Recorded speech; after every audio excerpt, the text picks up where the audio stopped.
This video is for part 3 of the Game of Life assignment. This video will focus on the mortgage payment section of part 3. You have a choice of either renting or buying a home.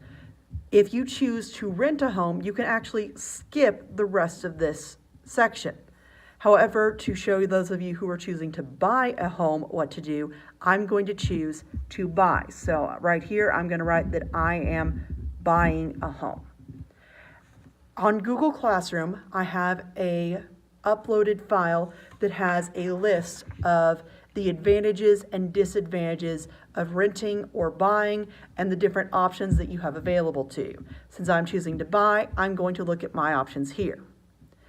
Now, I am married and I'm planning to have children within the next year or two, so I'm going to go for the medium house because it has 2 bedrooms, so it'll be one for me and my husband and one for our child. It also has a yard, which means I could finally get a dog. So I'm going to take this medium house, that's the name of the house I'm getting, and I'm going to write it down right here as to which home I chose.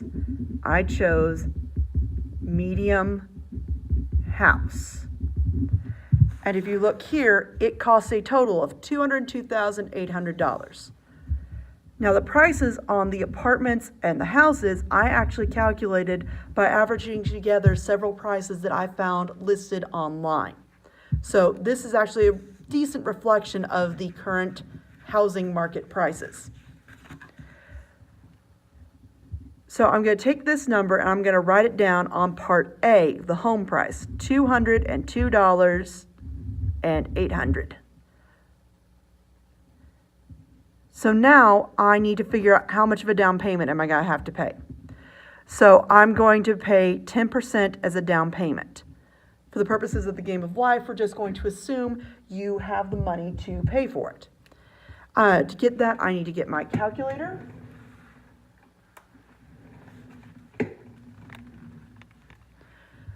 So again, as I've said in the other videos, whenever you see percentage, pretend that it's basically just telling you to divide by 100.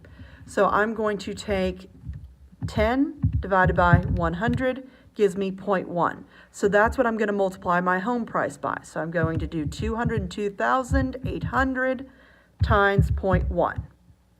So that means I'm doing a down payment of $20,280.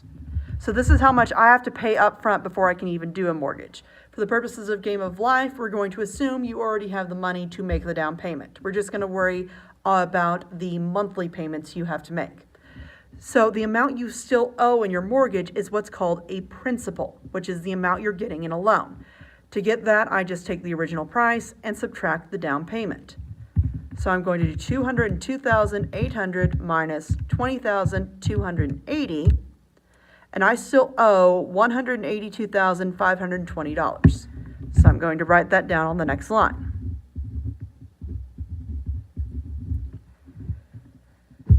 Before I can figure out my interest, I have to know my interest rate. In real life, your interest rate is based on your credit score, which is based on your spending habits and your borrowing habits. For the purposes of the Game of Life, we're going to choose a number at random using a dice. If you do not have a die, then look on Google Classroom for the link to a random number generator that you can use for this section. So I'm going to roll the die. I got a 2. That's actually fairly good. So I'm going to do 6% as my interest rate. So to figure out my interest, I'm going to take my loan amount and multiply it by the interest and then by 20. So I'm going to do 182,520 times 6. Since it's a percentage, I need to divide by 100. And then I'm going to multiply by 20, which leaves me with interest owed of $219,024. An interesting thing to note is you actually wind up paying more interest than the house actually costs, and that's just the interest amount that you pay. This is why low interest rates and high credit scores are very important. The higher you get your credit score, the better your borrowing habits are, the lower your interest rate is going to be, and the less you're going to have to pay. Now, whereas with school loans, it is possible to save up money or make payments that don't involve actually having to borrow money from a bank. With mortgages, it is very, very unlikely you will be able to do that because this is a very large amount of money. A lot of people wind up doing a mortgage, and it's just a sad fact you have to accept. So now that I know my loan amount and my interest, I can add those two together to figure out the total amount that I owe. So I'm going to take my calculator, do 182,520 plus 219,024 means I have a total owed of 401,544. So 401,544. Now I'm not paying this all at once. I'm paying this over the course of many, many years. So I'm going to take this and divide it by 360. So I'm going to do 401,544 divided by 360 leaves me with $1,115.04.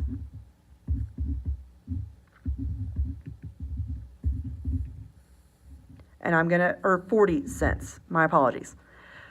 Now I need to know how much do I have to pay in monthly property taxes and homeowners insurance. So homeowners insurance and the taxes are going to come out to 0.2% of the actual value of the home. Throughout the years, this value is actually calculated by appraisers and is called an appraisal value. That's one of our vocabulary words. So I'm going to take my home price from Part A, $202,800, and I'm going to multiply it by 0.2. Now remember, this is a percentage, so I need to divide by 100. So I'm going to be doing monthly taxes and homeowners insurance of $405.60. Now to figure out how much I'm actually paying, I'm going to add these two together. So 1,115.40 plus 405.60 leaves me with $521. Hold on, sorry, my mistake. I skipped a 1. That's $1,115.40 plus $405.60. This is why you double check your numbers. Gives me $1,521. This is also why you think about your numbers as you're working them. If it seems really small, double check your math. You might have made a mistake like I just did. So that's how much I'm going to be paying monthly. The next section is about life events. In order to figure that out, you need the deck of fortune. If you do not have a deck of fortune, which is just the face cards ace through queen, we're not using the king, there is a random number generator on Google Classroom that you can use to find two numbers between 1 and 12. To show you I'm not trying to cheat, I am going to show you I'm shuffling this so you know it's random. I'm going to spread the cards and I'm going to pick two cards at random. So I got a life event of needing to make home repairs and selling some old toys on eBay. Overall, not that great. It happens. One thing to note, if you got a number 2 as one of your life events and you chose to rent a home, you do not have to pay that money because your landlord will cover all repair costs. Now that I have all this information and my occupation and school payment information, I can finally fill out the budget section from Part 1. I will do that in the next video.